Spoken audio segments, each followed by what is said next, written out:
In brightest day, in blackest night, all other podcasts tremble in fright.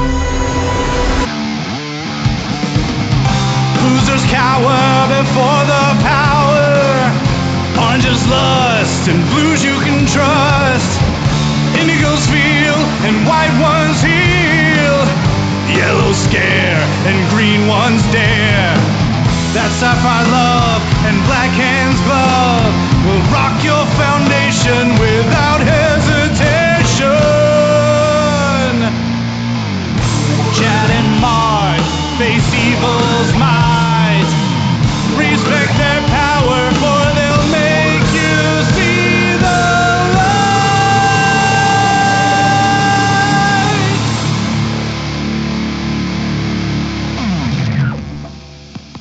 Hey everybody, I'm Mark Marble. And I'm Corwin Kroll. And this is the LanternCast. Episode 277. Yes, back-to-back Hal Jordan in the core. The good news is, besides the fact that it's natural for us to do a 4-issue episode since it's a 4-issue arc, and it's an interesting arc at that, the Quest for Hope.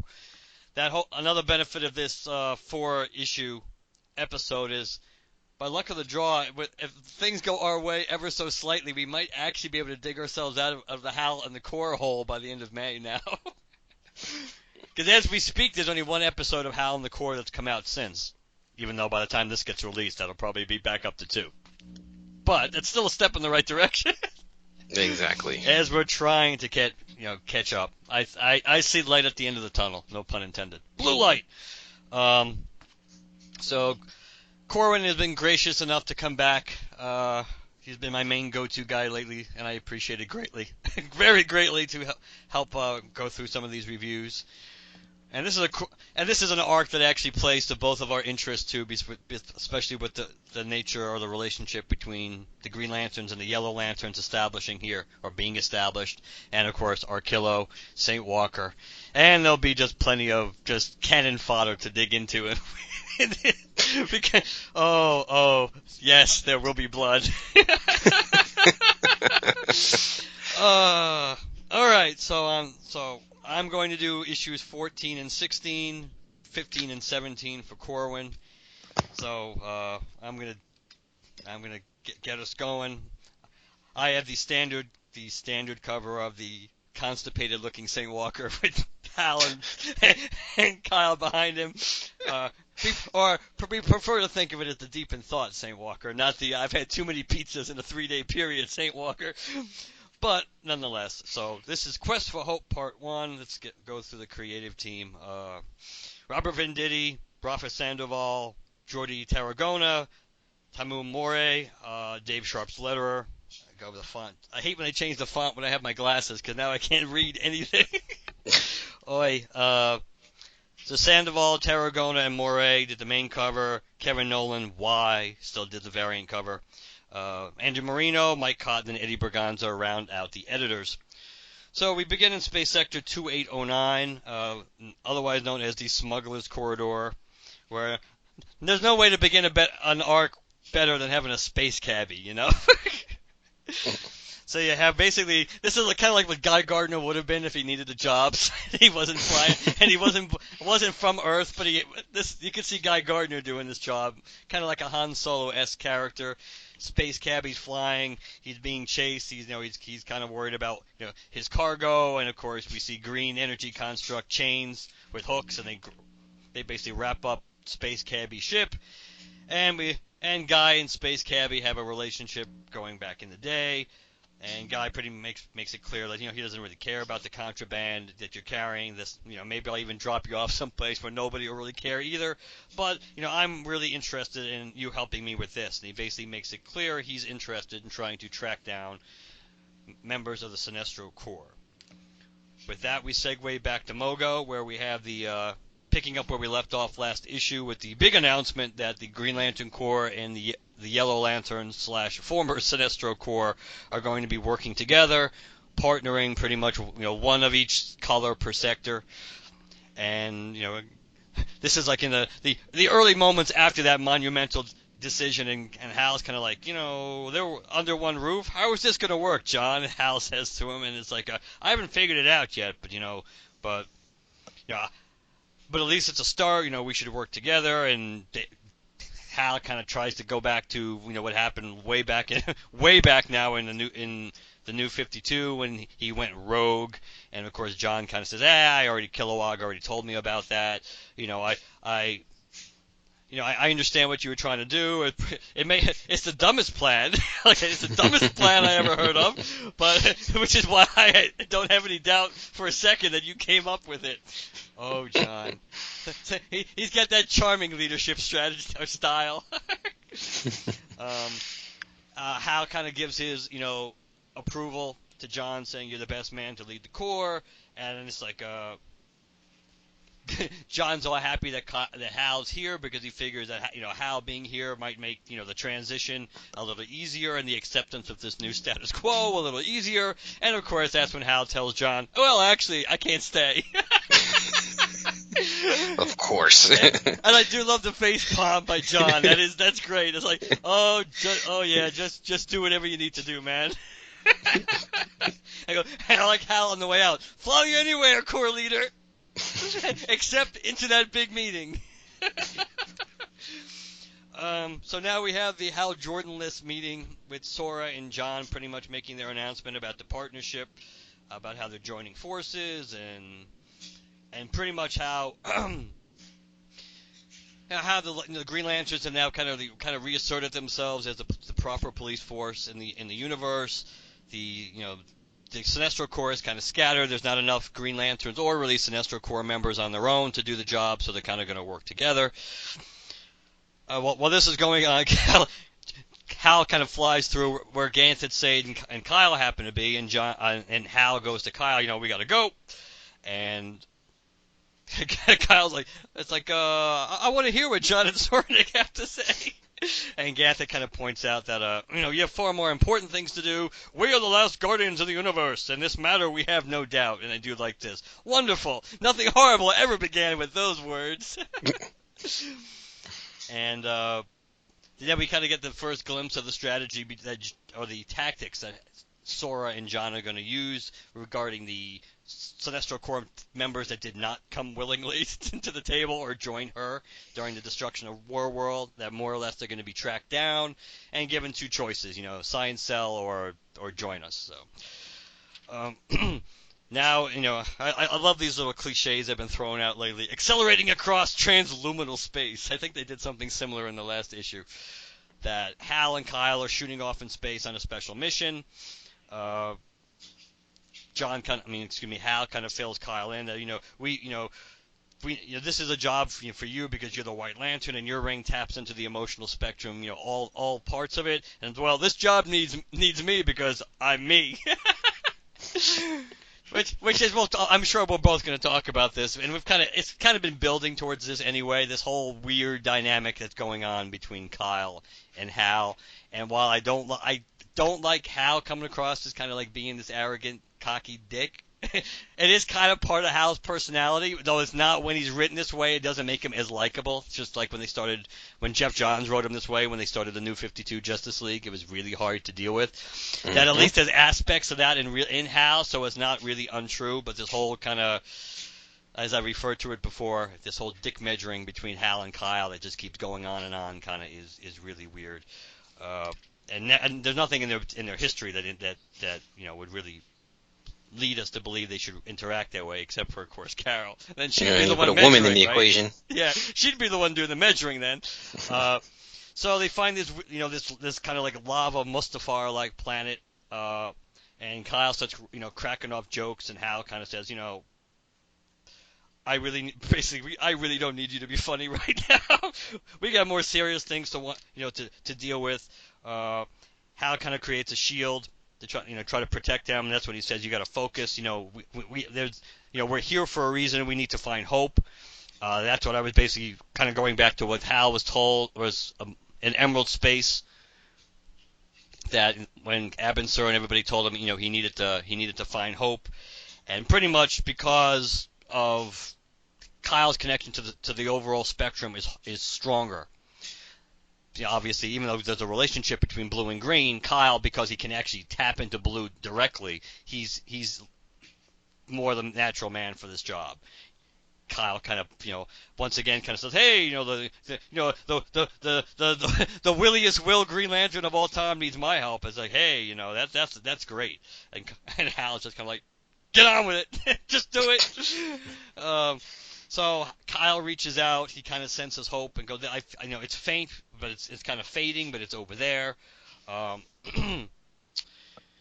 So Kyle pretty much Hal wants Kyle to go investigate where the. Well, let me not get ahead of myself here. It's really easy to do in this issue that basically when Hal and Kyle are kind of having their discussion, and again Kyle continues to be overly jokey, that they kind of realize that there's these weird kind of almost. It's kind of hard to describe these aliens. They're kind of it's a combination, almost like Fin Fang Foom and the Alien Queen from Aliens. Yeah, I don't even know what to say they look like. Yeah, it's really, or Dragon Man too. It's kind of like all this weird combination. But you have these weird, freaky looking flying Alien Queen like aliens coming at these ginormous ones, all dwarfing Kyle and Hal. And Hal goes, "Does that answer your question? Why we have to what we have to do and why we're here and yada yada." Back on Mogo, Kilowog, John and Sora are having their conversation about hunting down the Yellows. What are we going to do? And just like then, just like the cavalry, here comes Guy Gardner with Space Cabbie in tow. Basically, Space Cabbie's looking to make a deal, and he's got a lot of intel about where the Yellow Lanterns are, and they kind of pointing it out about they show Arkillo, which is clearly foreshadowing, and they show they Tomar and. So they're kind of pointing out this, this is where we heard about this Yellow Lantern. This is where we heard about this Yellow Lantern. It's like, I like Space Cabbie. You're impressed with all this, aren't you? And John just, deadpans is like, you got yourself a deal. Kyle. Now we switch back. Kyle's trying to talk to this monster alien thing, and Hal's just like, "Kyle, will you get out of here and basically go find that trail of Blue? I'll deal with these guys." And Kyle again, just like always playing me like your kid brother. Hal's like, "Geez, I think Kyle needs some therapy." Kyle's again in the whole, anything you can do, I can do better needs. He starts dealing with the aliens, and it's like, go do it. This is why you're here, Kyle. Do it. Go find the Blue. I'll do what I do. You do what you do. So Kyle's like, "Shut up if you need backup," and I'll muddle through. I like that. So Hal pretty much does what he needs to do. He kind of engages these aliens long enough while Kyle literally it's like climbing a mountain here, trying to track down the Blue. And all of a sudden, we get to the very end, and we find surrounded by more of these aliens, encased in a blue energy shield. Is St. Walker, and the Misery Mound, as we found out that they're called, is like, relinquish your hope, you are prey to the Misery Mound. And thus ends part 1. What do you think? I enjoyed it. I mean, it had its awkward moments. I mean, the whole Colin Hal thing, as you mentioned before. But I'm loving Guy. I love the part where Guy was trying to tell John what was up, and he whispered it really low about immunity. Yes. His words just trailed down and got a little smaller and smaller. I made a deal. Ixnay on the prison A. Yeah, Guy came across well. Guy definitely came across well in this issue. Yep. And as far as evenness goes and nitpicking in this issue, in this arc, this issue isn't so bad. No, the art is very solid too. Yes, the art is solid. We kind of knew they were going to find St. Walker here. Why, we have no idea, and we still don't have any idea how he got here. But we knew it was coming, but it's kind of cool to have St. Walker there. Yeah, I really, maybe now, but since we can talk about this more once we get to the resolution of this arc and and where Kyle is at the end. Maybe there'll be a little bit less of that now. Maybe of this whole back and forth between them, especially since it does really seem to be coming from Kyle. You know, in a way, you would think it would be coming from Hal, because Hal would be the one who's more like, who you can make a case. Hal's the one who should be jealous or have issues with Kyle, because he was the one who's, shacking up with his girlfriend there. So, but it's basically coming from Kyle, and that's what doesn't make a lot of sense. They've never had that relationship before, and it's like, oh yeah, don't tell me you always treat me like I'm the water boy. I can deal with, and it's like Kyle's letting his ego get ahead of his brain, and when it comes to thinking about what's, there's a real reason why Hal's doing what he's doing. So, but yeah, overall, I did like this issue. It got things off. It got things off to a good start, I think, and I do like the whole concept of basically trying to hunt down the rest of the Sinestro Corps and pretty much giving them a choice. So I do like that. It makes you wonder how, well, not even how long, but yeah, I guess how long they're going to be able to sit in those sign cells before something goes down. Yeah, because it's not like something bad happens to Mogo like every other week. Hell, we don't even know how Atrocitus and friggin' Dexter got out of jail. Well, that's true too. We assume they were on Mogo. We never really know what happened to them after the last time they were beat down at the hands of Guy Gardner and Red Lanterns. But we can only assume they were put on Mogo. I mean, maybe they escaped when they got everything disappeared. Yes, maybe. But then again, why wouldn't they have got pulled through if Mogo got pulled through? If Mogo himself got physically pulled through, right? Why wouldn't whatever was on Mogo have gotten pulled through? I don't know. But like 8,000 things in both series, especially this one, we ain't getting any explanations, and we may never get explanations until we get another writer. But, well, I mean, I think we may get a little bit more after we see something. Well, once we finish this story arc. I think there may be hints at that. But there was one other thing I wanted to. Oh, I was going to say, it's about time for us to get a Secret Files issue soon. Once they probably even out these partnerships and stuff, yes. Yeah, where we get names and updates of who's there and who's around. Yeah, that definitely would be a good idea. And the thing that's more, and we know this is going to have repercussions for the Green Lanterns title too, the changing of the sector partner thing. So it'll be. I am definitely curious to see how that's going to affect that book, because as far as I'm concerned, we need something good to affect that book. I mean, the momentum is really good as long as they bring Volthoom in. When Volthoom disappears, that title is really and the whole Dr. Polaris thing, which we'll deal with eventually. It's not thrilling me. It's like I'm counting the days until Volthoom comes back. Or issue 25, which is supposed to be big on Volthoom, from what Humphreys has said. So. Oh man, I forgot. It's just, I bet you guys are just really loving this double shipping, huh? Under normal circumstances, it would. And when it started, I think we really did like it. The only problem is, as we clearly have found out, once you fall behind, the double shipping makes it really hard to catch up. Once Planet of the Apes and Star Trek wrap up, then it'll make it easier. And thank God we did the first 3 parts of Star Trek together, because that means we basically don't have to deal with it until like the last issue comes out. Oh yeah, I'm not reading those yet. I don't know. Haven't been super interested in them. The second one I don't like so far, but sorry, I don't want to interrupt. What era are these happening around in the Lanterns? Is it current? I think it's somewhat based on some of the stuff we have learned in current continuity, because I think it refers to. I think there was something referring to St. Walker's tech of being able to amplify different colors. I think that was in Star Trek. Couldn't have been Planet of the Apes because they killed because St. Walker got killed off like in the second page of friggin' Planet of the Apes.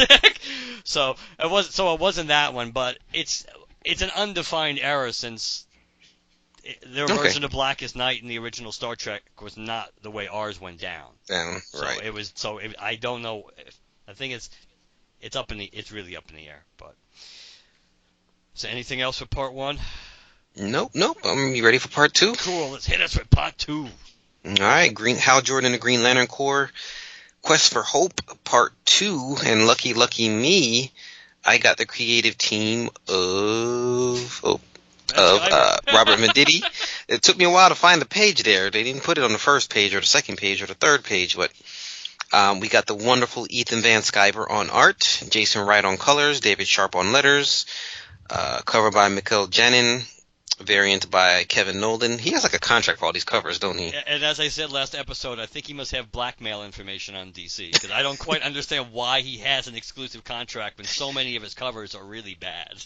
So I don't quite understand. I mean, it would be, if they weren't variants and they needed someone to do covers, then I could understand that in a pinch, but I don't understand why this guy keeps getting all these exclusive covers.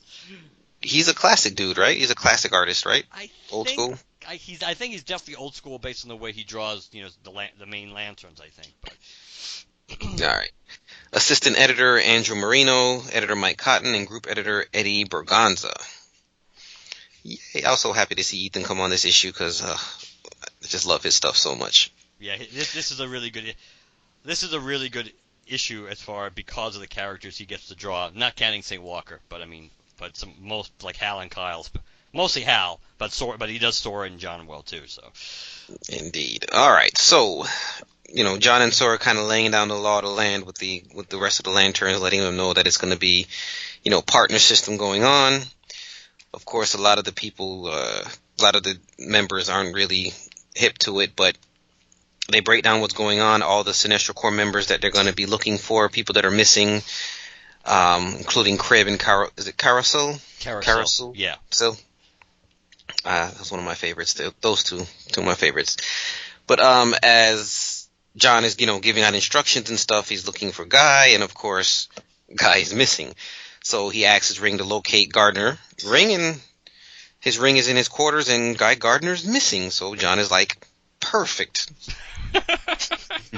Somebody find Gardner. It gives me that not Police Academy. What's the other one? Sledgehammer. You remember Sledgehammer? Yeah, vaguely I remember, but I do kind of remember Sledgehammer. One season, but I remember it. Hammer. Anyway, so we cut to Space Sector 1970 Florida planet Heap, where Guy is in some alley roughing up some alien, trying to, of course, look for a specific somebody. Then we see Cabby's pissed off because back on Mogo, Guy left him a note, thanks for the loaner, so he took his spaceship. I've been carjacked! So, Guy's talking to the dude, telling him to put the word out, basically he's looking for him, but to let everybody know that Guy's waiting for him and that he's scared and all this other stuff. And I love the fact that he's wearing his Warrior t-shirt. Yep. And his old school leather Guy Gardner jacket as well. Which he just conveniently had somewhere on Mogo, I suppose. Yeah, it's in his locker. Yeah, it's in his locker. All right, along with the bowl to cut his hair, just in case. That's what the ring's for. I know. So Space Sector 3172, as they say, a dying world, a world without hope. Hal and Kyle are still flying around, and for some reason, didn't they capture both of them last time? Or did they just capture Kyle at the end of the last issue? Well, actually, theoretically, we don't know. I don't think we knew if they captured Kyle, but Kyle was getting close. Hal hadn't gotten there yet because he was still basically being a blocker. Oh yeah, right. Because it was St. Walker. Yep, St. Walker was the one. Yeah, Kyle was climbing up in St. Walker. That's right. All right, so we see that Kyle has got kind of tied up with this monster thingy, and St. Walker is like, trying to get them to relinquish, as he says, the White Lantern, and we see that this, I don't even know what to call this thing. It says, I am anguish, I am misery. It's basically the black. He wants to cast all hope into the black, and he wants to basically kill all light is what this thing is trying to do. So as Hal rushes into things, calling this thing a pile of puke, he tries to blast it. Of course, St. Walker's trying to get him to, get them to actually stay away, but, being who he is, Hal rushes in and, of course, gets also captured. I just realized now that he's got his little space chipmunk thing with him in that bubble. Mm-hmm. That thing loves St. Walker, man. He follows him everywhere. That's his partner. It's his buddy. It's his chip. Yeah, it's his partner now, but yeah, I know what you mean. The next Blue Lantern right there. Yes. Chip's sector partner. All right, so Sorry. that's cool. It's cool.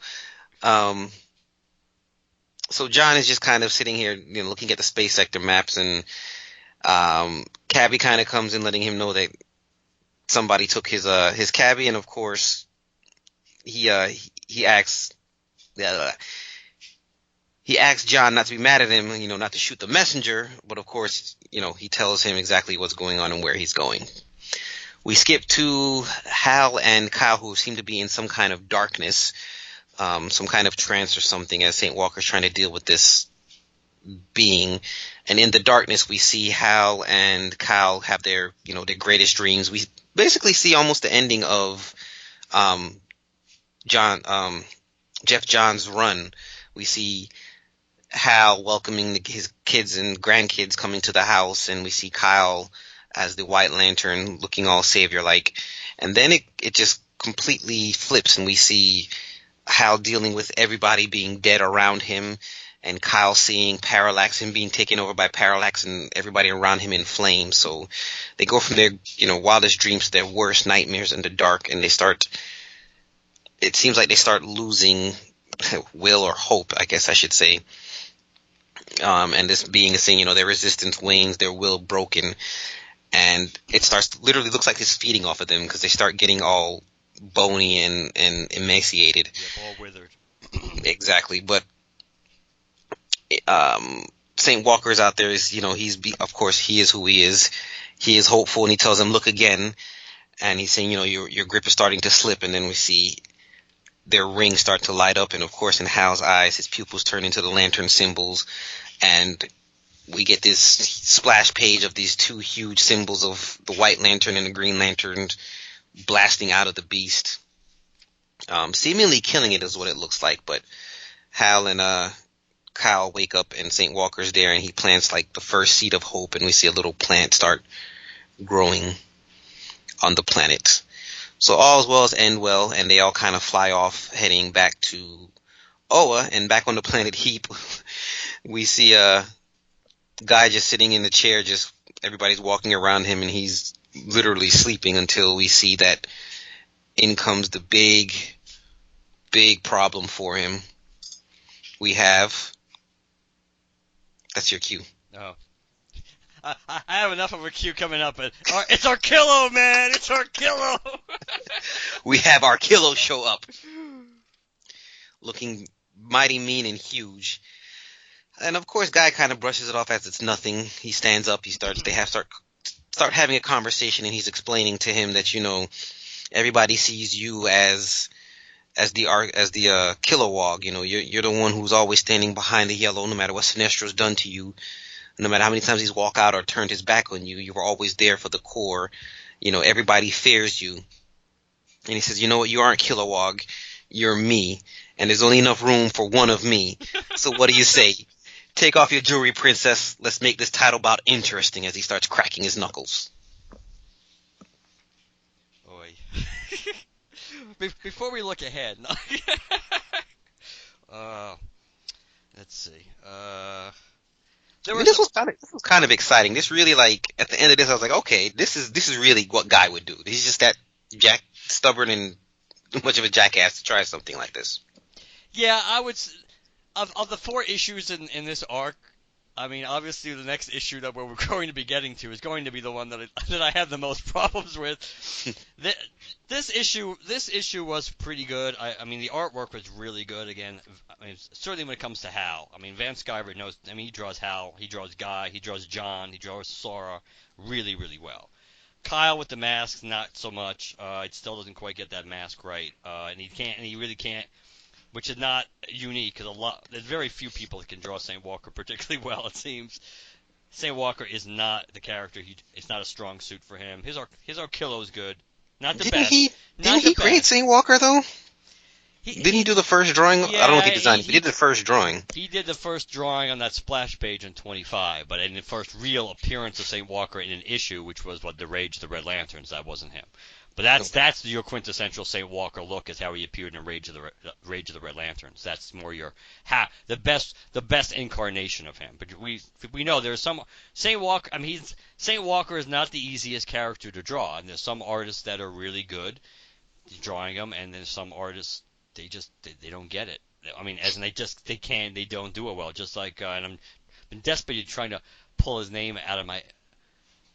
Who took over after Yvonne Hayes as the artist? I kind of have it in my head, because I do like his art, but I don't. But he couldn't draw St. Walker worth a lick. Around what issue was that? That was. It was the. I think it was the end. It was right. It was heading into the New 52 era. It's. I'll find it in a second. But so yeah, St. Walker is not the easiest character to draw. So that's kind of. But his Hal is really good, and he draws the Misery Mound mock-up. He draws that very well. I did like the images of their worst fear, which I kind of like. I thought it was really refreshing because luckily you didn't see Hal's worst fear anymore being something that he did himself. True. I thought that was progress. I do like the fact that they did touch upon, kind of like some of the wrap-ups, like you mentioned from the Jeff Johns issue, the wrap-up Wrath of the First Lantern. I like that. And I did like the fact that seeing Kyle's worst fear, in a way, is still himself or being out of control. I thought that was interesting. Parallax. Yes, that is quite interesting to see whether that's just 100% random, or there's going to be some more relevance to that in an arc down the road. But I thought, I'm not saying I buy it 100%, but I did kind of like these guys trying to give the explanation for why everybody just sees you as kind of like the Kilowog of your core. But but reading between the lines and the way people react to you and everything else is like I kind of see you more as me. I think that was interesting. There's certain truths in that. I don't know if I buy it 100%, but it's an interesting enough concept where I think there are a lot of truths in it, and I think it makes sense that Guy would at least see it that way. Is it Doug Monkey you're thinking about? Yes, that's the one. Yeah, he couldn't draw St. Walker well either. I think Brad Walker did it. I think Brad Walker was one of the ones that did a decent job. I think in the Sinestro series. I think. Yeah, it would have to be because Van Sciver started doing some of those pages, some of those issues later in that run, and we know, and that can't be the guy. As much as I love Ethan's work, I mean, it's coming across as a criticism, but it's just the reality that not everybody's going to draw everybody well. You have certain characters or kind of characters you draw well. Van Sciver does really well with, I think, over the top characters and human characters, and St. Walker is kind of like somewhere in between, and it's like it's that tail, man, and that patchwork stuff on his face. It throws you off. Give him a sack over his head, like Jason from Friday the 13th Part 2. But yeah, I did like this issue, and I think the setup for what happens next isn't the issue for me. Yeah. And Cabby, I'm liking his character. I don't know how much he's going to hang around, but it'll be good to, every once in a while touch back with him, have him pop up every now and again. Yeah, it's always good when you need dirt. When you need dirt, call Space Cabby. 5-issue miniseries coming soon, Space Cabby. Starring Simon and Jessica. So, do you think they're officially changing the Sinestro Corps to be the Yellow Lanterns now? Probably, for the time being. I think it probably would be the smart move in general to kind of like to rebrand and repackage. Not that it's going to help their reputations much in the universe, but I do think probably they're going to be called are referred to as Yellow Lanterns more going forward, I I mean, think. But Cyranic's last name is Sinestro. I mean, yeah, it is true. That is true. And it would sound better than the Soronic Corps. But I don't know. you think we're gonna? You think we're gonna have a War of the Yellow Lanterns event or story arc coming?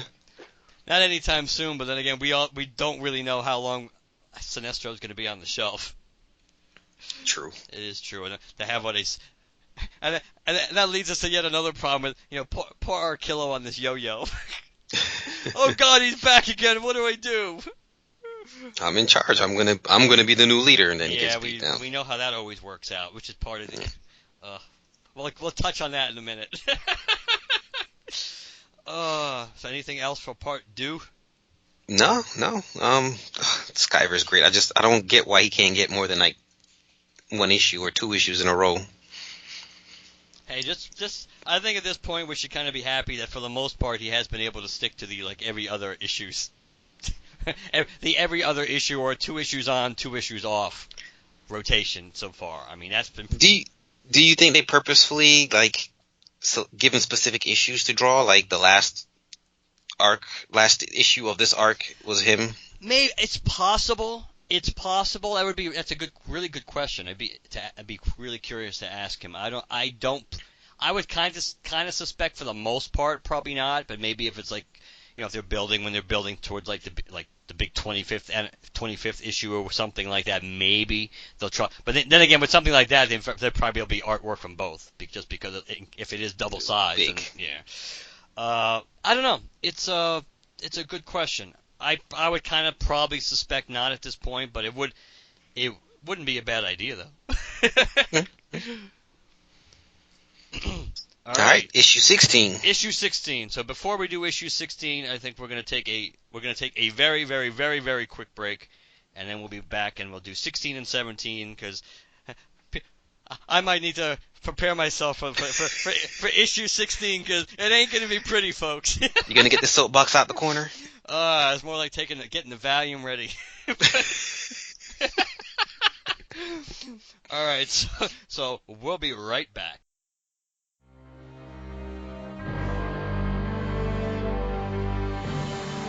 The end of the world is approaching.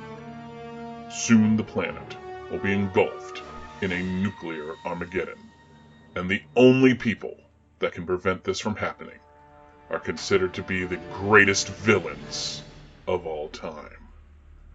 The only thing standing in their way is the Justice League. In 2005... Wait a second. Are we sure about that date this time? Yeah, it's 2005. We're sure this time. Let's just be perfectly clear. I hate all of you so much. Okay, good. Got that. All right. In 2005, DC Comics began publishing a 12-issue bi-monthly comic called Justice. Written by Jim Krueger with art by Alex Ross and Doug Braithwaite, this series was essentially a Super Friends for adults.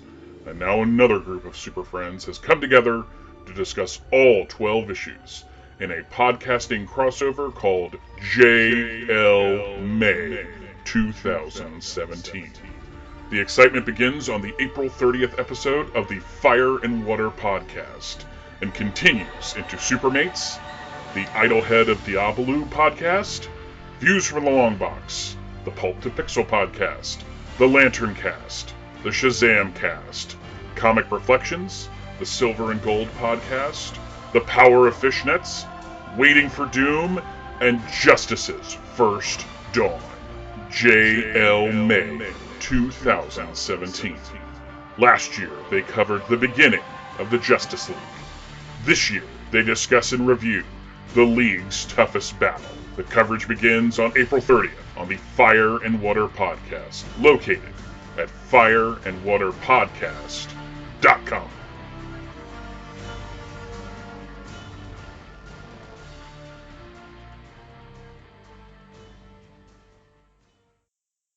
And we're back. All right, so let's jump back into issue 16 of Hal Jordan and the Corps, Part 3 of Quest for Hope. And as I've stated before, even though I tend to mellow my hatred for things because I try to be objective and an even-keeled guy, despite the fact that I'm emotional, that when things settle down, I tend to, lessen my despise how much I despise or hate something. But it's still, as I'm about to open this issue again, this is still probably my least favorite issue, I think, since the end of the Jeff Johns era.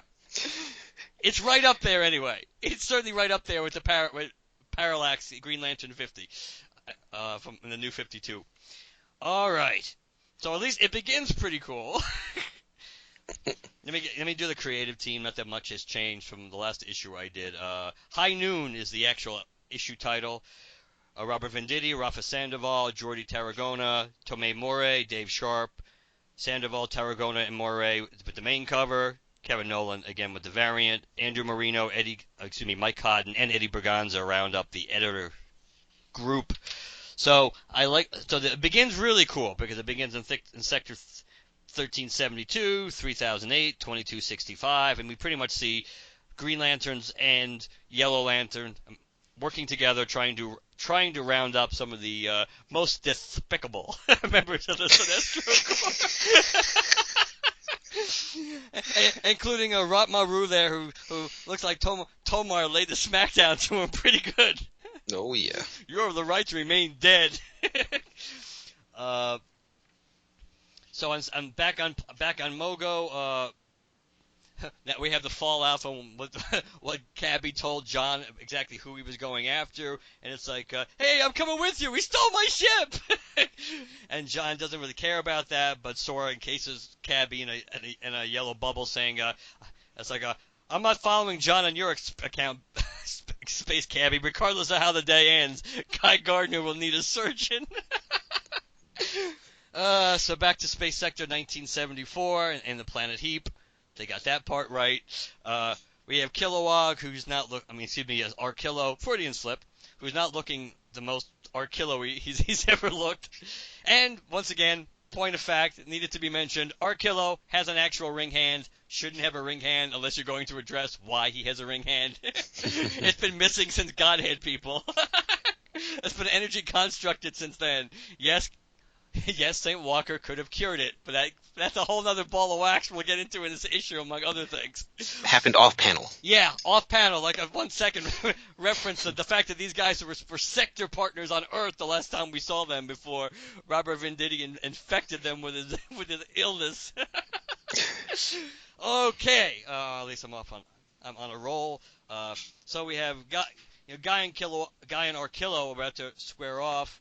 Arkillo takes off his ring, and Arkillo, with his ring off, he's not wearing the most intimidating outfit of all time. Not that Sinestro does either, mind you. Sinestro looks like he should be a court jester in that blue-black outfit. But I kind of expected Arkillo to be a little snappier dresser underneath. Well, I mean, come on. He was living in the forest and stuff when we first saw him wearing a straw. Was he wearing like a or something? Yeah. Straw loin. He was wearing a loincloth, yeah. You're okay. So on that level, you're right. He is moving up the evolutionary. He's not going to be wearing Vera Wang or something right off the bat. But still, he's making progress. But it's still. So pretty much as soon as Arkillo takes off his ring, then he smacks Guy Gardner in the face. One punch. Guy Gardner's down, blood's shooting all over his mouth there and coming from it. And here the issue starts going straight into the toilet. Now apparently Guy Gardner, I guess whenever Guy Gardner's in trouble, he's gonna have, I guess, a Rocky from Rocky 5 moment when Mickey appears to him. Get up, you son of a bitch, 'cause Mickey loves you. It's going to be kind of like this, kind of like a variant on this theme, except it's going to be his father standing over him, talking shit to him as he beats the hell out of him. Do you notice his father's shadow on the wall? Yes, it's Arkillo. Or it looks like Arkillo. And what bear is he holding? Is that Charm City Bear? That's what it looks like. So Charm City's a real city in the DCU. I guess so. When it's time to relax. What is that? What the hell? What jingle is that? I'm trying to remember. It's time to relax. One beer stands clear. If you have the, we have the. Is that Miller? Was it Miller Lite? Maybe it was Miller. It's been so long. The jingle just popped into my head. It's popped into my head. But but either way. Back to the issue. Back to the issue. Yeah, guy seeing his father standing over him, beating the hell out of him, and then that kind of snaps Guy back, to fruition, gets him out of his dream and back to the current status quo. You see all these aliens. I like that. All the aliens looking out the windows. Hey, look what's going on. I guess it's over. Arkillo's all happy. He's about to put his yellow ring back on. And Guy was hit. What was he, throw mud at him or something? I think he threw a bottle at him. I hear a clud. I'm just trying to think.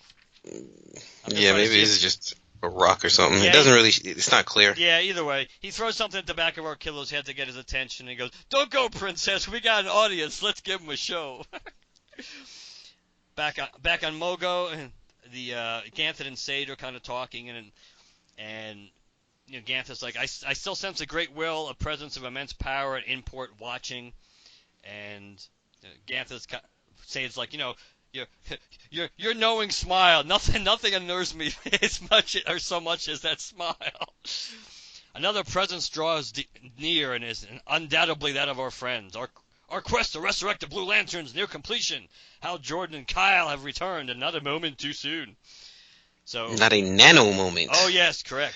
I jumped the gun, ironically, with Nano in there. Another Nano moment too soon. Tell me something. How do you feel about the whole Guardian pillars that they're doing out of the movie in here now? Yeah, I'm not a really big fan, which is why I kind of completely didn't fail to mention the whole atrium of the Guardians of the Universe thing. Okay. But it was right of you to bring it up. I should have mentioned it. I don't know. I don't like know what to feel. Hal, Kyle, St. Walker, and Space Chipmunk show up. I like the fact that St. Walker looks a little healthier looking. He looks less emaciated, but I guess he's got some muscle. Yeah, it depends. It all depends on who draws him.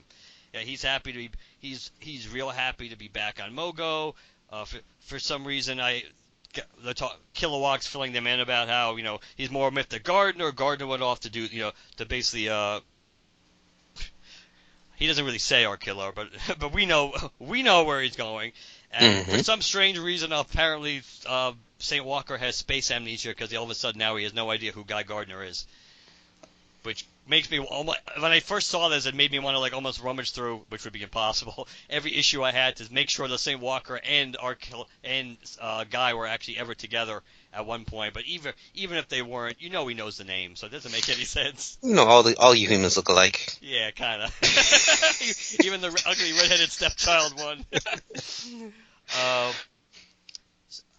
It's kind of cool when you see it in the science cells. They're all kind of all the Sinestro Corps members that did not come along quietly are all being thrown in the science cells, and not exactly in the beginning like ones that are appropriate for their needs. It's like, I'm an aquatic parasite, I'll suffocate. I just kind of like that. Oh, spool up an aqua cell. Oh, bird. And it's still weird. You'd like to think this is the plot point they're going to go back to why St. Walker can't remember Guy Gardner. You almost have to think it's going to be. Mm-hmm. You hope. No pun intended. You really hope it is, or else it's really. And Kyle continues his best. Belches a lot. The Aerosmith thing is stupid. It's again Kyle trying to be too funny for funny's sake.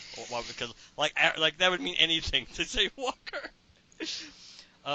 St. Walker was going to go fly off, go fly off like he should have to go basically find out what's going on. But of course, Ganthet and Sade want St. Walker to stick around. Back on Heap, which is appropriate because Guy Gardner just ends up in one. Because Arkillo continues to beat the crap out of him because that's what really would be happening at the moment. Guy keeps getting up. And Guy keeps having flashbacks about, his father keeps telling him about treating him like crap and, being condescending and lording over him and yada yada. Meanwhile, but John Stewart kind of kind of arrives somewhere on Heap. Finding harder to track, of course, because Guy doesn't have his ring on. I like that when Arkillo's just kind of like, you refuse to use your ears, so I'll rip them off. Which is quite an effective strategy. Even though Guy's kind of funny, like, what are you going to do next? Pull my hair? So Arkillo, I mean, he lands one really solid shot, which probably would have like gone right through Guy Gardner. If this was real, Guy Gardner probably would have been like disemboweled right there. But of course, right? Probably he breaks one of Arkillo's fingers before that. Yeah, he does, and Guy just keeps seeing his father. Go on, cry now. Think you're a big man. Blah blah blah. And Arkillo grabs him by the throat and starts choking him. and John being that great leader he is, it's like, Guy wanted this fight. It has to end this way. Why? It's stupid. At least Sora's like, enough. He's dying. It's like, he's gonna let Guy finish what he started. That's right. I'll just have to get a new corps member. And he's still conscious, so hey. That's right. He's still got a pulse. So we think. So Arkillo's real close to him, and he's kind of choking the life out of Guy, and it's like, embrace how weak you are, scrawny little wimp. It cuts to his Guy's father is saying that, and Guy all of a sudden, it spurs him back into action. He's like, no more, and then for some reason he's miraculously able to punch Arkillo in his eye and rip out his eyeball all in one fell swoop. That takes Arkillo down. And then Guy kind of gives this little, I know what you're thinking. How the hell does Guy Gardner take such a licking? It's like, it's all in the parenting. Oh God. So then he just keeps laying into Arkillo, and he just pounds Arkillo's whole face apart. Splits his jaw, his tongue's hanging out of his mouth. He's missing teeth. I mean, his eyeball's out of his head, kind of like when the Hulk did that to Abomination when he hit him so hard his eye came out. It's just a cluster. So Arkillo's on the ground, still conscious. You give him credit for that. I yield. All four of his main mandibles' teeth are broken. I know. And then Guy Gardner's like, yeah, you damn right you do. And then all of a sudden, Guy Gardner collapses. And John's holding him. It's like, tell the whole gang. Tell them who the old-time champ is. You're the champ, Guy. You're the champ. With massive internal bleeding, you're the champ. And I gotta be honest with you. I just said that before even remembering this. So Sora just said that. Oh, I swear to God, I just ran over to the right. I saw that Sora just said that. Heart rate is bottoming. One for me. I was like, his heart rate is bottoming. I can't imagine why. I'm just gonna catch a few Z's and almost like a Lois Lane clutching dying Superman after fighting Doomsday moment. Guy Gardner is sitting there barely alive, or is he? Next, in Death's Grasp. Ugh. You go first before I even go back to this mess. All right, so yeah, we definitely know the results of this fight. Really shouldn't have happened the way they had. I really wish Guy would have picked up a brick or a board or something to kind of even things out, but a Star Destroyer. They want to say that he just let Arkillo wail on him until Arkillo was almost tired out before he really made his move. But I mean, I can see somebody pulling your eye out would be a big determining factor in turning a fight. Yeah. Poor Arkillo. Yeah, can't catch a friggin' break. No, and that's what I'm going to go to when you're done, or unless you want to go into it first. No, go ahead. I'm going to put the soapbox right in the middle of the square for you and put it down right here. Yeah, let's deal with the Arkillo stuff first, because that's the most important. Arkillo has had such let's go back to did, because obviously he ain't got none of it since Robert Venditti took over. Cullen Bunn did such a nice job of doing character development for Arkillo. He's not the only guy that's given Arkillo some character development, but there was some serious character development done between what we saw in New Guardians, back in the first part of New Guardians when they were all teaming up, and carried over into the Sinestro book. Arkillo was not a one-trick pony. Yeah, he did have that rotten side, and we saw that origin of Arkillo back during that was the annual, wasn't it? I think the Sinestro annual or something like that. I think so. When they gave the full origin of Arkillo, the duality in him, the savage side and the the religious higher, the deeper side, that the other side of Arkillo has been developed more. He's not just an animal. He's not just a mindless lemming. There is a certain code of ethics, and we saw this before. It's not just because he blindly follows Sinestro. Period. It's because he believed in what that core was supposed to stand for. Kind of a guy on that level. Kind of a guide how he does stand or believe in what the Green Lanterns stand for. So that part they do have in common. There's no doubt. But Arkillo is definitely softened over time. We saw him with real emotion and real regret when St. Walker got freed from the experiments that Sinestro had ordered on him and he had quote unquote volunteered for, but still that everything he went through, that Arkillo apologized to him, that once he found out what was going on, that he apologized for not coming to basically free him from it.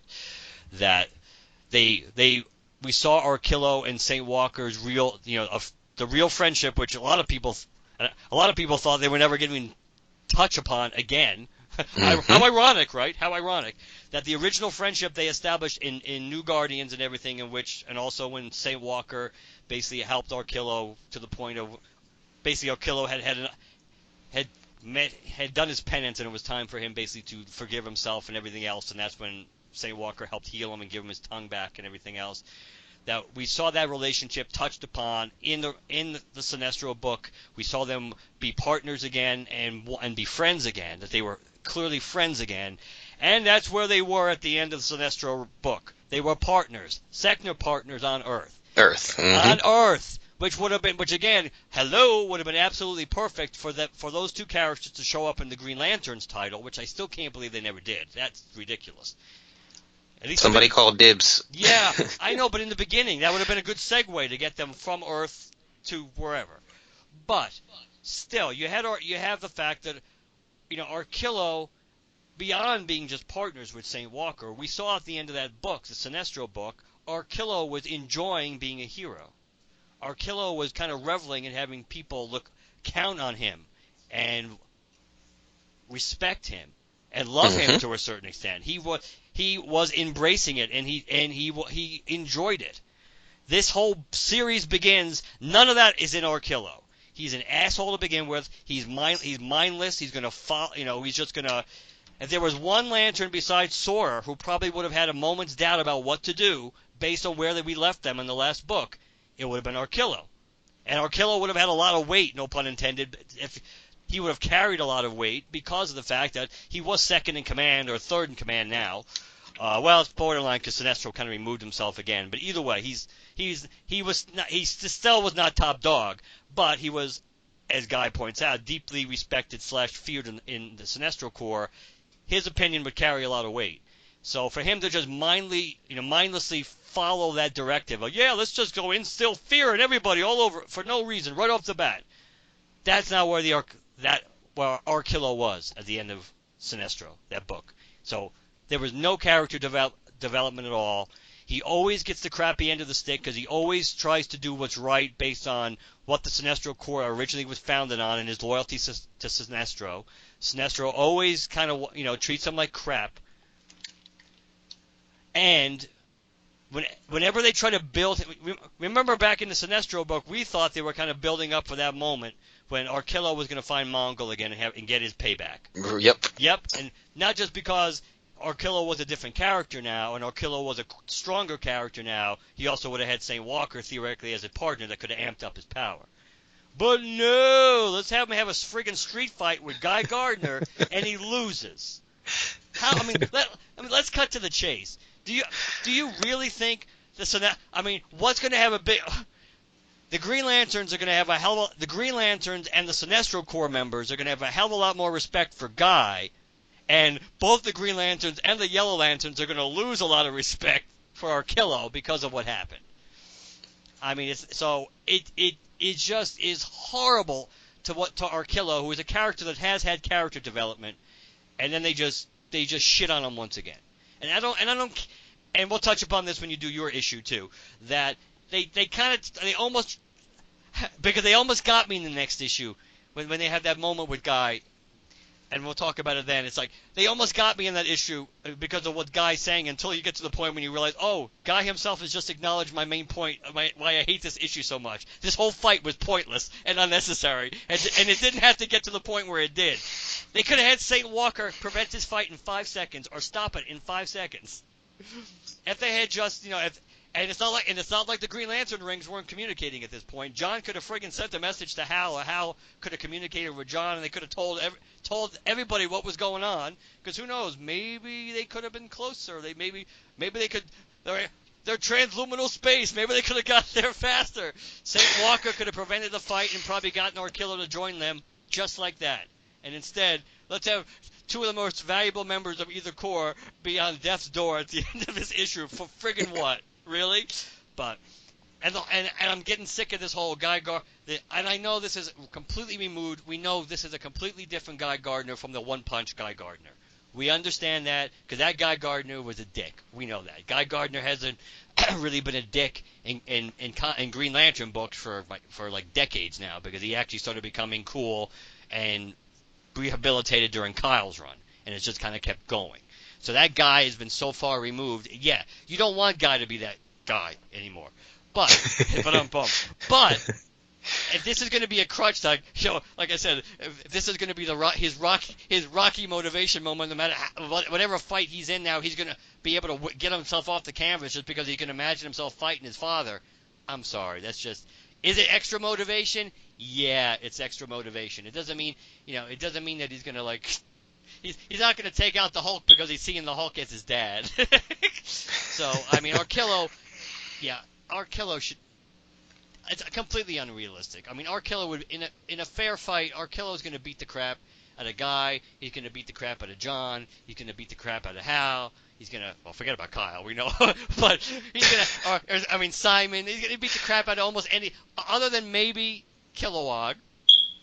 The reality is he's gonna lose, Arkilla's gonna beat most Green Lanterns in a physical fight. Power on power. No doubt. So, no doubt. To have this happen, and to have it happen the way they did, it's like, I don't know, I think it was ridiculous, and I just hated it more because of how once again Arkilla gets totally crapped on, and I'm getting sick of it. Got it out? Feeling better? No. You don't have anything to add? It's okay if you don't, but I think you got most of it out. It's just you just wish there would be more to it. Like I said, have Guy need some kind of edge, a brick or something more to make it really seem like he was really in danger there and there was no other way for him to actually win. And of course, even if he did, it's not above Guy to pick up something to help him in a fight. He's going to have to do what he has to do to survive, to win. Not even survive, to win. So that would be completely in character for him to actually pick up a brick or something, just something to make it a little bit more. Because I don't think physically, he shouldn't be able to take Arkilla like that. Nope, not at all. Not really realistic at all. Nope. You ready to wrap this up? What about the? Okay, so no, nothing else. No, I'm not rushing you. I thought you were ready. I'm sorry. Go ahead. I'm almost. Yeah, I'm ready to go. I just wanted to say if there was nothing else you wanted to add on about the issue itself. No, but just going back for a moment, I really hope they do touch upon why St. Walker seemingly has Guy Gardner amnesia. I don't quite understand that. So that line. Yeah. Maybe it has something to do with Ganthet saying that he senses a great will, a presence of immense power, and import watching. Which again, no pun. Which of course, once again, is another. As we get more of it in this issue, 17. That's again alluding to what maybe of the Watchmen tie-in. Which I definitely think they're going to play into. So, oh snap! Where's the creative team on this issue now? At the end. Yes, at the end. Jeez. All right. So Robin Venditti writing, Ethan Van Sciver on art, Jason Wright on colors, Dave Sharp on letters, Sciver and Wright on the cover, variant cover Kevin Nolan, assistant editor Andrew Marino, editor Mike Cotton, group editor Eddie Berganza. And an awesome cover with spoilers, we see Kyle in the green, back to his uniform. All right. The original uniform. So back on Mogo, we see the Science Cell and all the evil Sinestro Corps members that are all locked up. And then, of course, there's unrest. Of course, everybody's, saying they're going to get out. Arkillo will come for us. And then in they wheeled Arkillo in a stretcher, pretty much, saying, there's your bid bag, Arkillo. And you know how many lanterns it took to bring him in?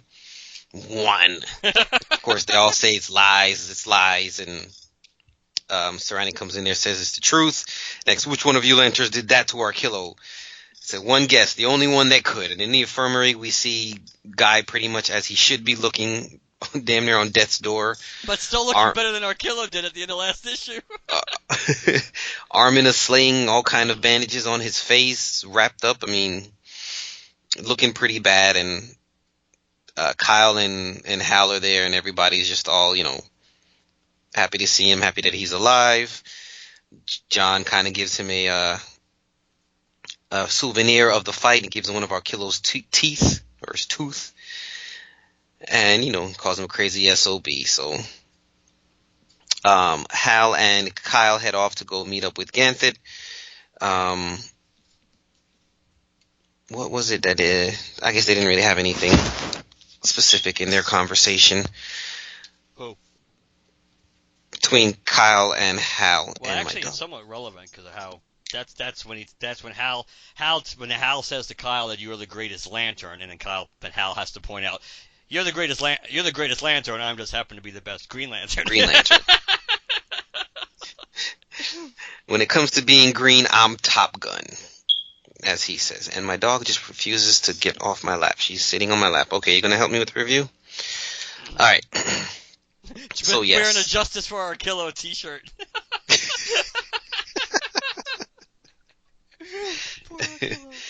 So, Hal talks to Kyle and saying, the universe is calling you, Kyle. They need you to create.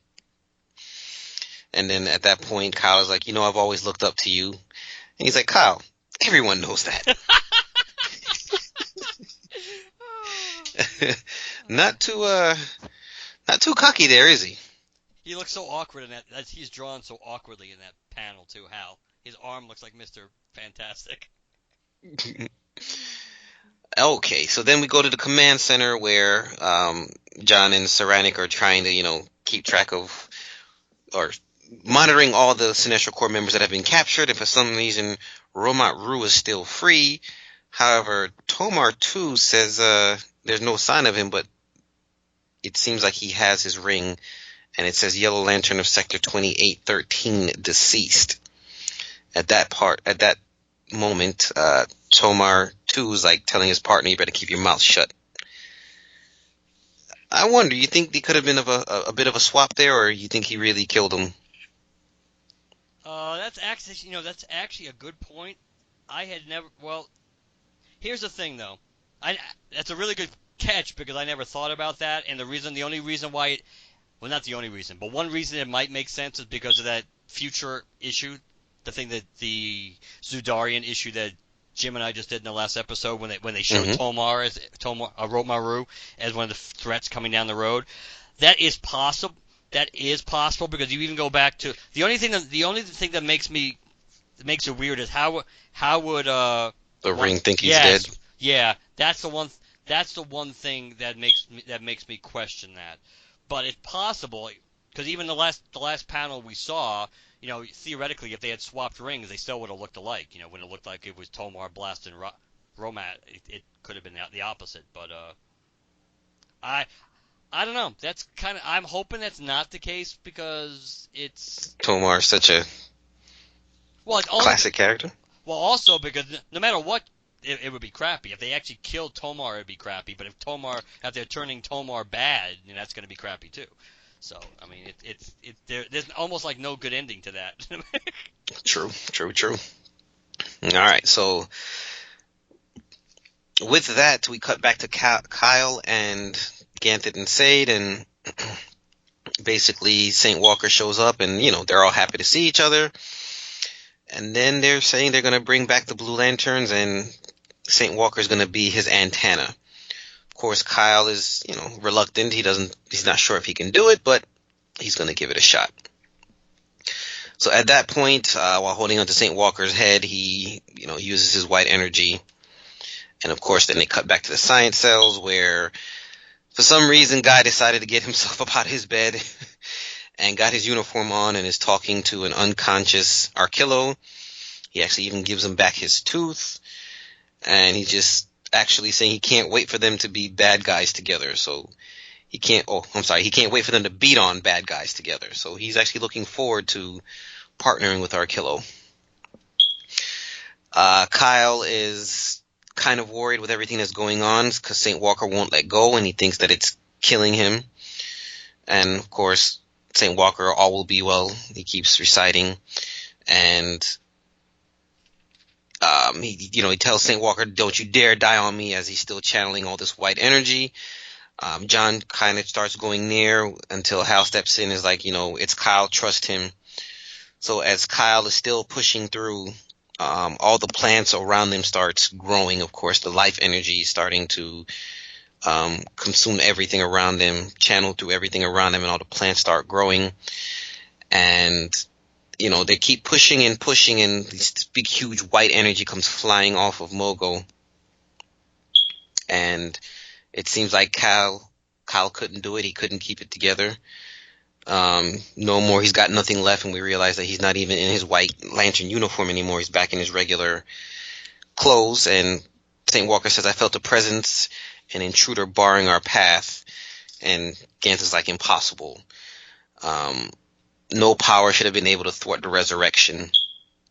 And at that point in time, Kyle, who's wearing a 9 Inch Nails t-shirt, says he's ring, he doesn't feel anything.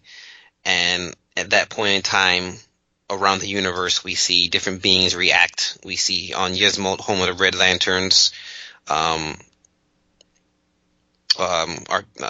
what's his name? Barry Having a brain fart. Barry Allen? No, on Mr. Oz. Yzmolt. Atrocitus. Jeez, couldn't remember his name for a second. Atrocitus reacting in Central City. We see the Flash saying something's not right, and from his Flash symbol, we see a little half of the Blue Lantern symbol. Dimension beyond space and time. We see so many questions as somebody holding the staff is watching Kyle and Superman, which I believe is that Oz character, right? Yep. And then the next page, we see Kyle's ring, white ring, suddenly kind of just dissipate into all 7 different colored rings. It comes apart, and each color ring comes out of it. And they all fly off into space, scanning for a replacement, except for the green one, which says replacement sentient found. And it comes to Kyle, and he puts the ring on, and suddenly he's all suited up in his old school uniform. And he says, I'm back. Let's get to work. Dun dun dun. Do you think they should have updated his look any, or you think it's good for them to bring back the classic I think for now it's good that they went back. They went back to. It won't make that group of Kyle fans entirely happy, because that group of Kyle fans will never be happy with anything that happens. But at least going back to old school Kyle uniform, that's kind of cool. It is kind of cool. I think it's interesting because at the very least we should get another Blue Lantern in immediate terms, because that Blue Lantern ring is going out to look for another Blue Lantern. True. I find it really intriguing, which makes sense too, because we know whether he writes this himself or whether he's just going to be the architect. We know Jeff Johns is going to be the one behind when we get the full explanation for what happened with Flashpoint, the New 52, and Rebirth, and all that. Whether it's Dr. Manhattan or whether it's something else, that we know that he's kind of the architect of that whole, the Rebirth and the explanation thereof.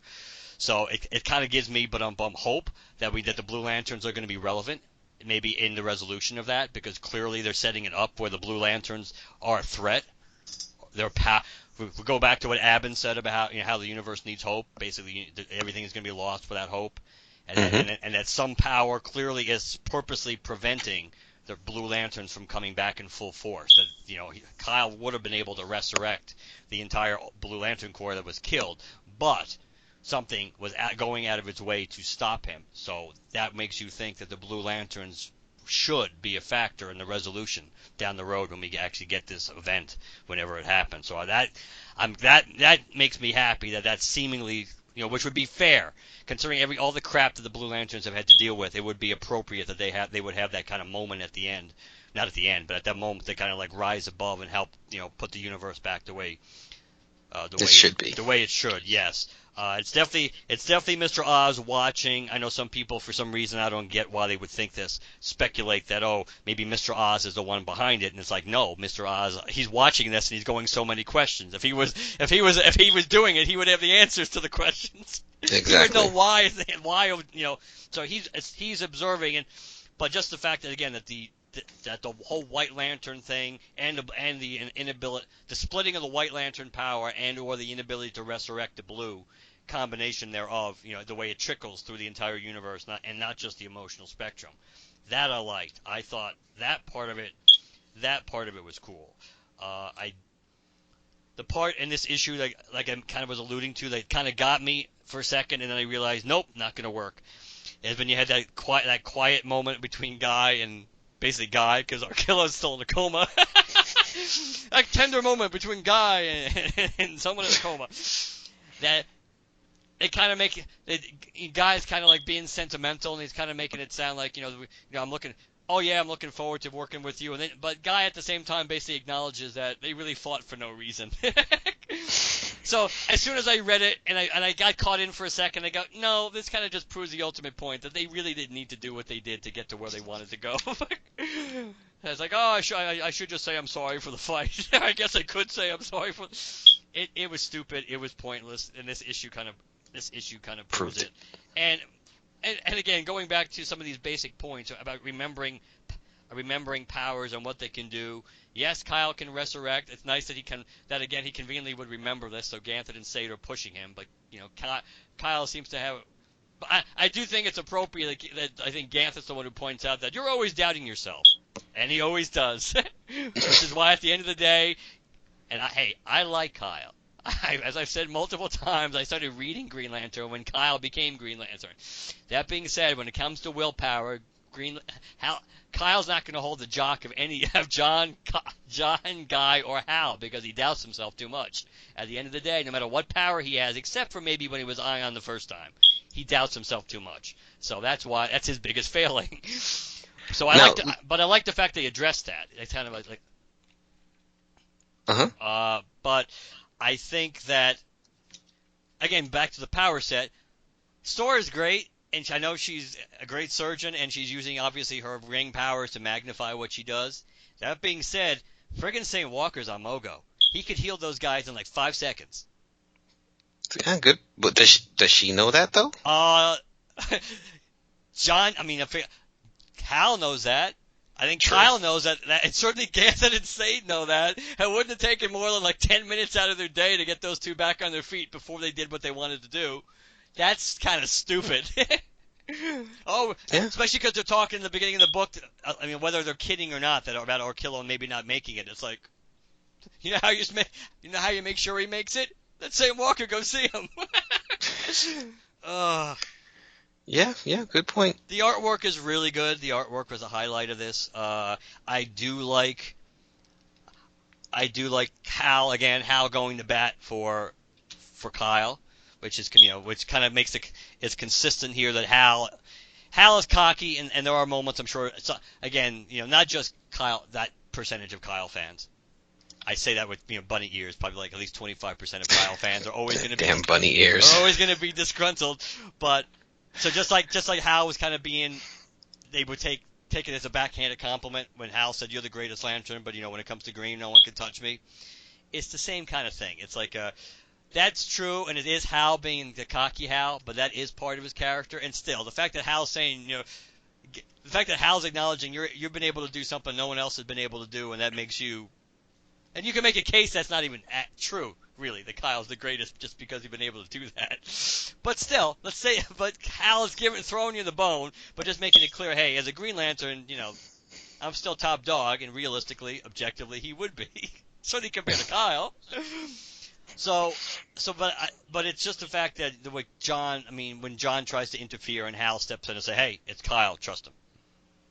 So Hal seems to have a lot more, but their interaction between Kyle and Hal in this issue was at least better. Yes, there wasn't agreed. as much of this competition crap, and I'm kind of hoping that's going to end a little bit more. That Kyle's back to being green now, and again, whether we think Kyle's going to stay this way for forever or not or for long term, I don't know. I mean, maybe it'll be it'll be resolved once the whole Dr. Manhattan rebirth thing gets taken care of. Plus, technically speaking, there's other White Lantern rings out there. I was going to touch on that. I'm surprised they didn't show them in that whole scene where the whole spectrum was kind of affected. I'm surprised we didn't see at least one of them. That's a good point. That would have been very cool. They could have just shown it like Exeter. It was like one of the only ones we really know about anyway. Mm-hmm. The one we care about probably the most, right, of all the ones that got it. So even though technically he gave Carol a ring, right, she just never put it on.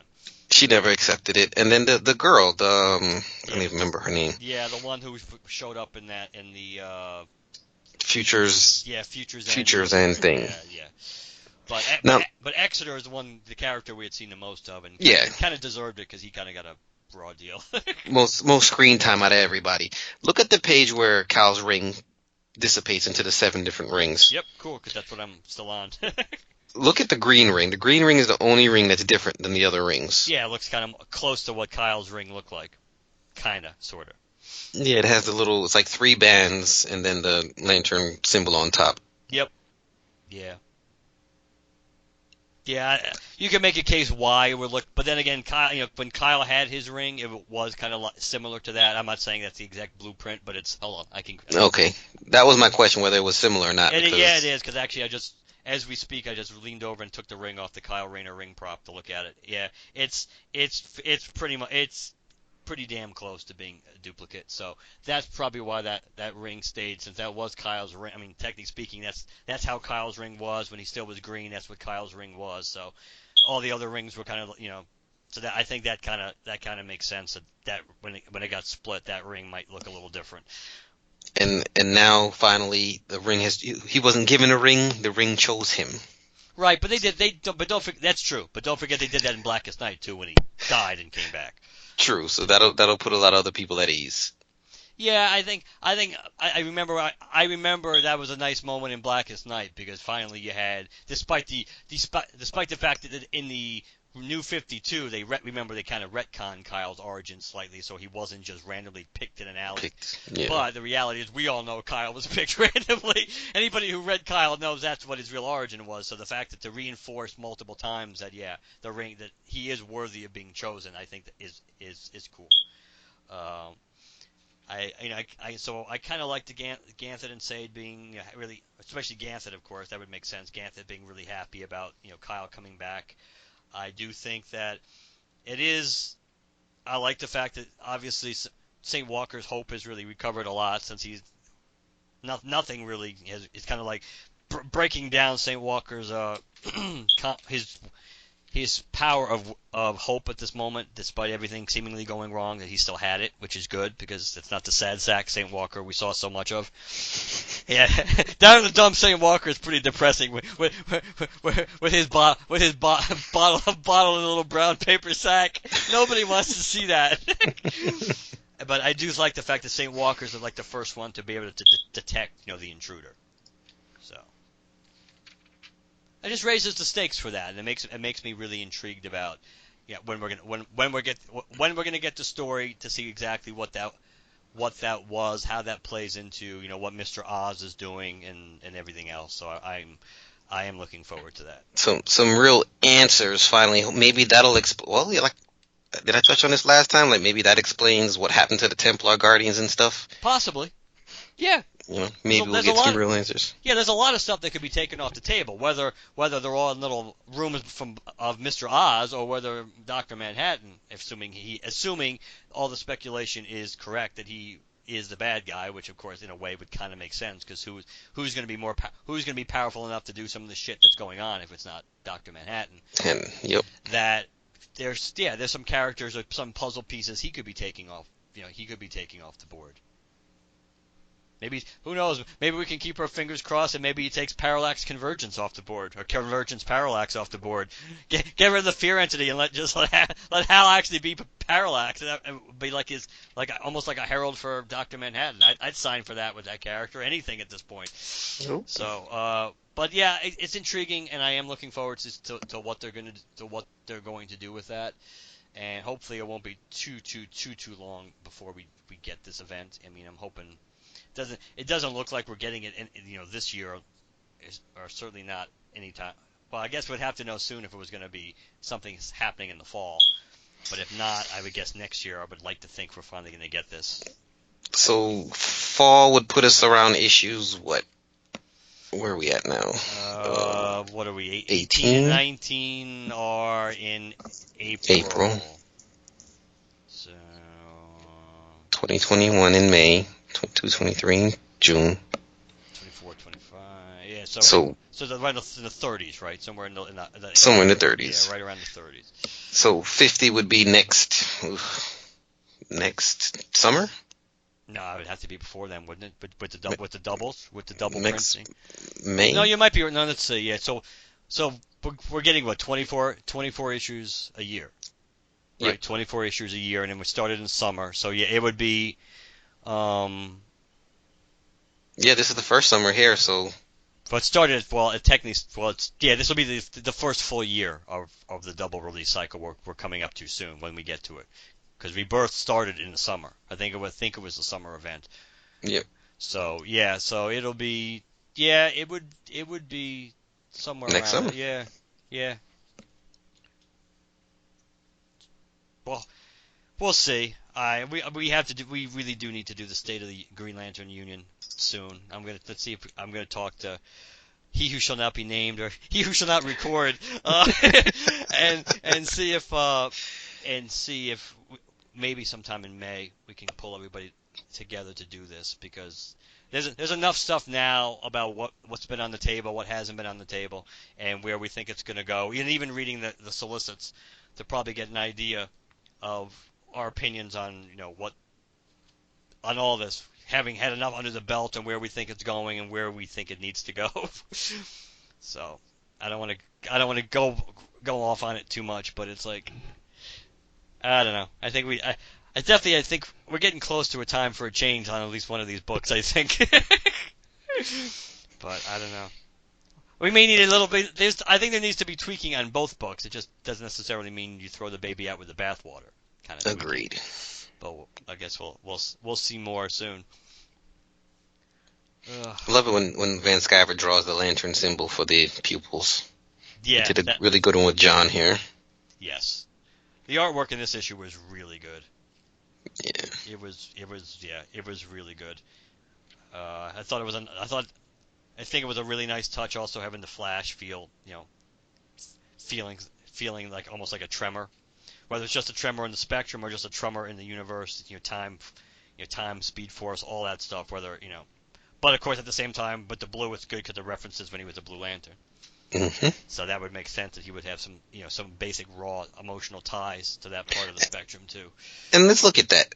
Blue and red, which are kind of the opposites as well. So I guess that makes sense why they would show Atrocitus.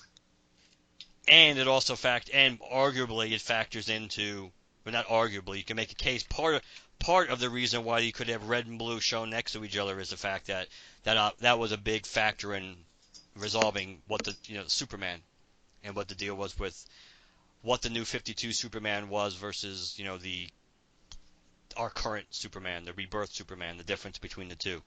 Using more or less, they kind of were two halves of the same coin, with the energy kind of being red and energy kind of being blue.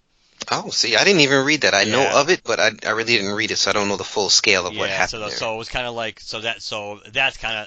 that kind of was the difference between the two, and then they kind of have been merged back to be complete with all the memories and the history kind of restored. So that could be another not so subtle reason why you have the red of Atrocitus and the blue of Barry and Hope, all next to each other possibly, and Mr. Oz right next to them too. That all would kind of make sense. So Yeah, good point. But I'm And it looks like good. It looks like in one of the panels on his and Mr. Oz's page, you may have what's the new guy? Orion, right? That's his leg It with the could little be. on the skipper or the little It flying could be. thing. Yeah, it might very well be. I just find it interesting that seeing Mr. Oz, watching Kyle is just odd unto itself. That's why it's got to be relevant. So overall, it was a pretty good arc. Once again, in a way, not surprisingly, this is kind of, again, if you want to make general criticism, I think with a lot of the Robert Venditti arcs, that there's always that on almost every arc there's like good moments. And there's good concepts, and there's a lot of, again, no pun intended, there's a lot of high expectation or hope that there could be a really cool storyline as a whole, but at the end it usually always tends to peter out and doesn't tend to be that way.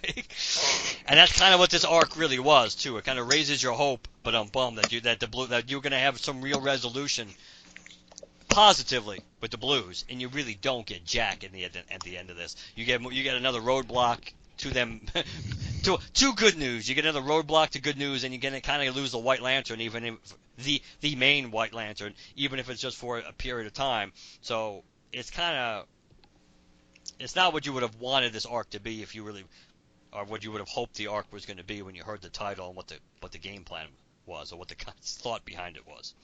So,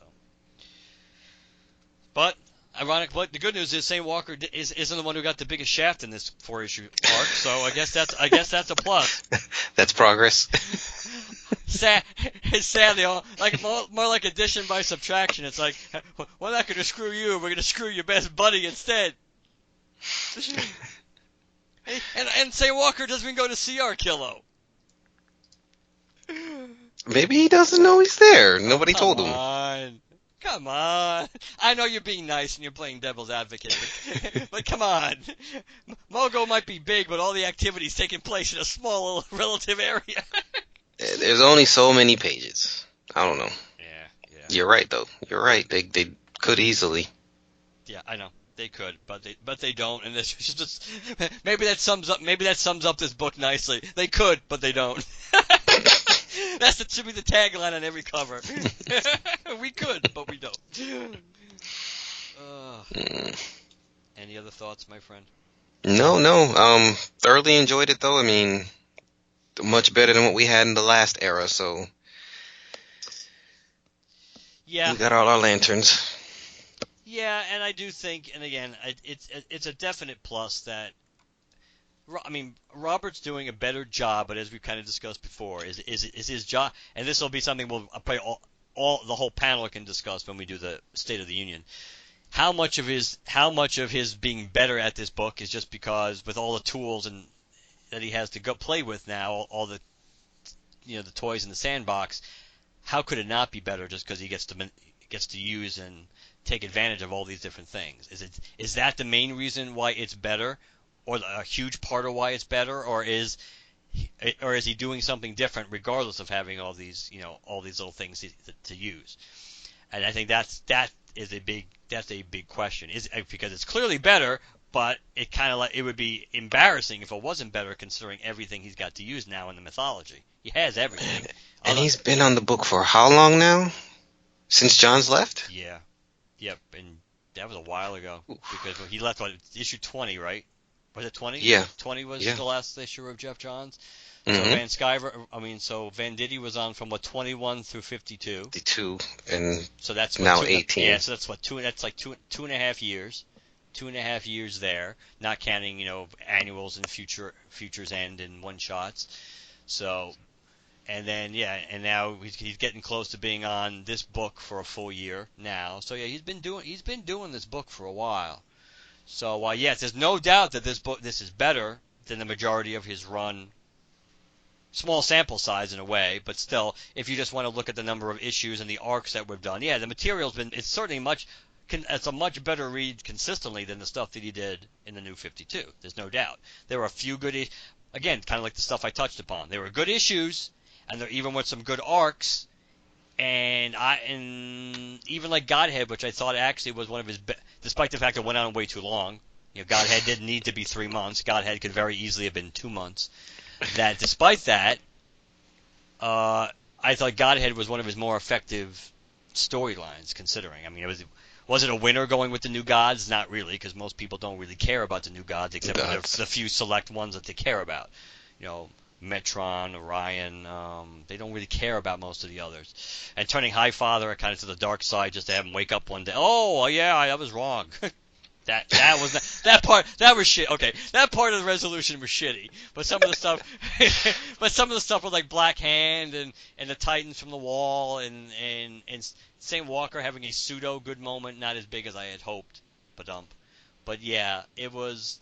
But I thought overall that was kind of effective, and so there were some of the stuff with Relic in the beginning with Lights Out was good, but we all know that stuff with the Uprising was way too long. It just bogged down both books because Van Jensen could have done so many good things if he had more free reign on that book. But that was one of the real tragedies of that. Take a year of friggin' Uprising or half a year out and let Van Jensen do some of his own work on that book. That book would have been, not that it was bad to begin with, it wasn't, but it would have been so much better. And he would have got to do more of what he wanted before they pulled the rug out from underneath him with Convergence. So I don't know. I think it's and that's what makes it frustrating for me.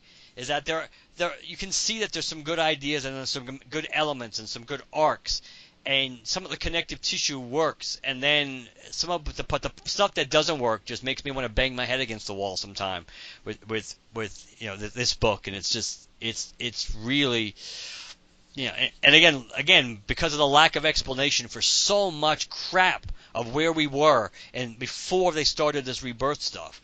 On both books, there's so much stuff we haven't touched upon. See, now we can easily speculate that the Green Lantern Corps was taken out by Dr. Manhattan. There's no evidence of that, but it would make perfect sense. Yep. Right? Yep. That would make perfect sense. I would have to go back and see if there was any of course, it may not mean anything if there wasn't, because this was probably before anybody had this idea. Yeah, exactly. But to go back and see if there was like blue energy involved at all, when it comes to the disappearance of the Corps or any members and stuff like that. Like when Sora's ring got sucked away, like was that in Sinestro's book or whatever? Was there blue energy sucking it away? But either way, you could explain that stuff away because of Dr. Manhattan. You could do that. So if that ends up being our explanation for Lost Army, okay, that's something. But there's so many individual plot points that have been completely not touched upon, and it's not because Dr. Manhattan erased them. It's just because nobody has taken the time to want to address them, and it's it gets old. You can't just keep kicking the can down the road all the time. I think we need to come up with a concrete Google document list of all the stuff. Yeah, that actually would be a cool idea to do. So for everybody to come up with a list for when we do our Union episode, just so we can compile them of all the things just from the New 52. Let's say either from the New 52 era and or the beginning of the end of the New 52 / end of the New 52, because obviously we know there are things going back to the Jeff Johns era that have never been dealt with either. So, speaking of like Hal's Blue Lantern ring, which we still have no idea what ever happened to it. So, but those things but just focus on more plot point now. Things that happened in the New 52 towards the end of the New 52, and then things that have never been touched upon since. But I think we got it. Yeah, we did. You want to do your pseudo ending before I do the official ending? Oh yeah, most definitely. Definitely want to thank you for having me on again. I guess listener feedback was pretty positive to our last episode together. Nobody wants me, tarred and feathered. No. So yes, I definitely want to thank you guys for having me back on again. Of course, you can find me on Twitter at EMPcast, or you can go to earthsmightiestpodcast.com where you'll see the 3 podcasts we've got going on over there. EMP, which is all about the Avengers, EMX, which is all about the X-Men, and Merc with the Podcast, which is all about Deadpool. So Earth Mighty's podcast. You'll see links there to everything from our Facebook group page to Patreon, et cetera, et cetera. But come hang out. We even have, you guys are on there. You guys are on our Facebook group page where we post news and just chat it up. Always a plus, always good stuff, and people need to. If you're not checking out Corwin, check him out. He's clearly great. Check him out. Thank you. You're welcome. Now for us. No. LanternCast@gmail.com. The best way to get in touch with us and to give us feedback or voicemail. Also a 708 Lantern, another way to let us know what you think of our episodes and stuff you would like to hear. And yes, there will be some time in the near future where we actually can do episodes besides issue reviews. That is the dream we all cling to every night when we do when we go when us Lantern casters go to bed and we pray. We click those ruby slippers 3 times that we're going to get to that point. And I still holding out St. Walker's ring that we're going to get there by the end of May and be at least back on track. Visit our website, LanternCast.com. Latest episodes, Ring Cyclopedia episodes, Dark Star reviews, though I think Jim may have been kidnapped by aliens because he hasn't sent us one to post in a while. I better make sure he's okay. Follow us on Twitter, Instagram, and Facebook. You can use hashtag GLCast to locate us on any of those. iTunes and Stitcher, we are on both, so wherever you listen to us, please leave us a positive review. Next episode, I actually can't 100% guarantee what we're doing, but if I had to bet money, I'm going to bet that it's going to be Green Lanterns, probably maybe even a 4-issue episode of Green Lanterns to try to make sure we're not too hopelessly behind on that, because I think as we speak we're 6 issues behind. I believe that's correct, since both issues in April have already come out. So if we don't do a 4-issue episode next time, we got to do one, quick. Shortly thereafter. Maybe I kind of was pushing maybe to do the Batman thing as a 2-issue episode, or maybe do 3, the 2 issues of Batman and the really interesting one, the Volthoom origin issue. But we'll see. That's probably going to be the next thing you guys hear, and State of the Green Lantern Union hopefully soon. And I know by the end of the second quarter we have to finish off Green Lantern Quarterly, which is embarrassing that we never got to do that at the end of last year. But once that completely was brought to my attention when Chad and I were talking in the beginning of this year, we both knew based on where we were that we weren't going to get to it to the second quarter. But my goal is to get it done by the end of June, which will put it at the end of the second quarter. So I think we'll make that goal. So I think that's it, my friend. Indeed. Well, thank you very much, and you know very well, even without the State of the Green Lantern Union, I'll be drafting you again for something before you know it. Hey, I'm always here if you guys need. Never doubt that. And I appreciate that. You really have certainly saved our bacon quite a bit in the last few months, and I can speak for Chad too. We greatly appreciate it, and you and I always record well together. So hey, it makes it even easier. Easier, yeah. Agreed. Cool. So, good night, everybody. Bye-bye.